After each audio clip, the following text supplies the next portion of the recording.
Hello, my name is Richard W. Halperin. I'm reading from my Paris flat.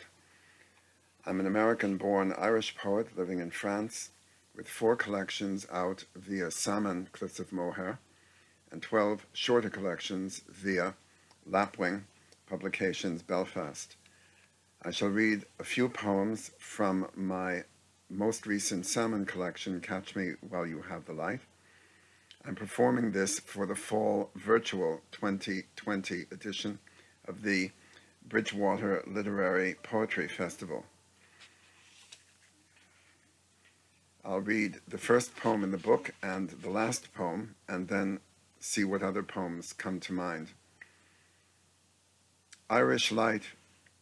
The light that streaks the west coast of Ireland. I join those who write about it, or who will. I like walking in it while I can still walk. I would not like to be buried under it because I don't believe in burial. But those buried under it don't seem to mind, and the wind and the light are companions anyway. Maybe people who write well here, and many do so knowing that all words get blown out to sea. I arrived here by chance or by grace some years ago. Now, I can never come across the word eternity without correcting it in whatever context it falls. What eternity feels like is brevity.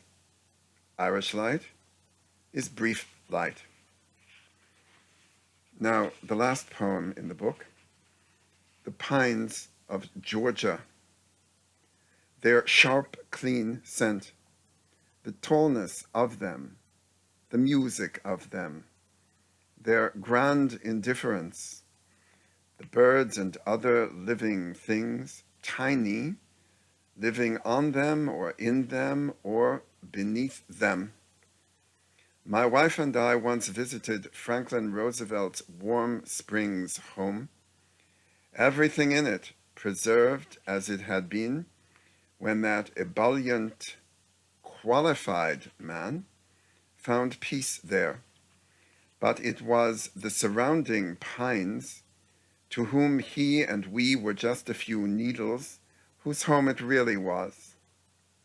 We did not speak of it then or ever, as we walked for a while, hand in hand, on that quiet red earth. A walk by the sea. By the way, I don't comment on my poems. The poems are the poems. A walk by the sea. Stroke, stroke goes the brush. The calligraphy forms a poem. The few words are, in a way, a walk by the sea. Any poem of Hopkins is a walk by the sea. Trench, right, the tide that ramps against the shore. Does it? Write me a poem, says the emperor. You have just come back from a walk by the sea. I draw a picture of a pink rose. That is my walk by the sea. I tell him. Thank you, he says. I was hoping for that. Now I can imagine.